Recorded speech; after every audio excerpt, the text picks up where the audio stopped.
Dillerinizin ve renklerinizin ayrı ayrı olması bir Allah ayeti, bir Allah yasası, bir Allah takdiridir.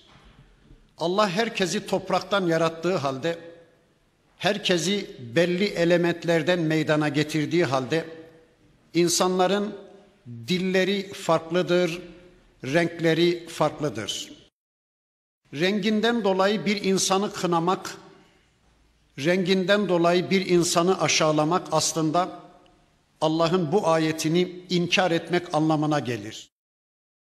Renginden dolayı bir insanı küçük gören kişiye şu sözü söylemek lazım. Buyur, sen yarat, madem ki Allah'ın yaratışını beğenmedin, Allah onu güzel görerek öyle yaratmış, o renk ile yaratmış, buyur beğenmiyorsan sen yarat demek zorundayız.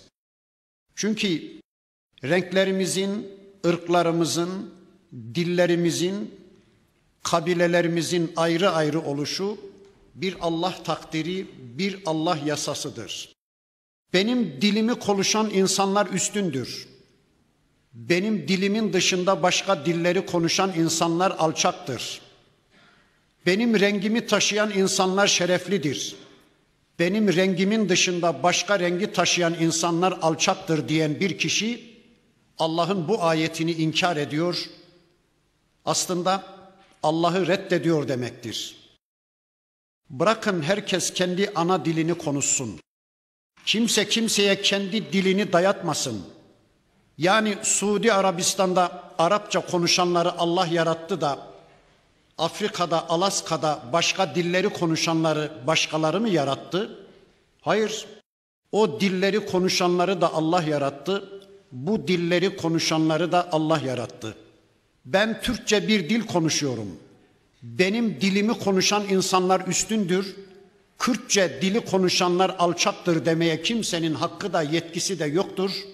İşte bakın Rabbimiz bu ayeti kerimesinde son derece açık ve net bir biçimde dillerinizin ayrı ayrı oluşu, renklerinizin ayrı ayrı oluşu bir Allah ayetidir, bir Allah takdiri, bir Allah yasasıdır. Buna karşı gelen kişi aslında Allah'ın takdirine karşı geliyor, Allah'ın yasasını reddediyor demektir. Evet, dillerinizin ve renklerinizin ayrı ayrı oluşu bir Allah ayetidir dedikten sonra bakın Rabbimiz ayetin sonunda da şöyle buyuruyor. İnne fî zâlike le âyâtin lil âlimîn. Bunda alimler için ayetler var, dersler var. Bunda bilenler için ibretler var. Peki bu ayeti kerimeye göre alim kim? Bu ayeti kerimeye göre bilen kim? Gökleri ve yeri Allah'ın yarattığını bilen kişi alimdir. Renklerimizin ve dillerimizin ayrı ayrı oluşunun bir Allah ayeti olduğunu, bir Allah yasası olduğunu bilen kişi alimdir.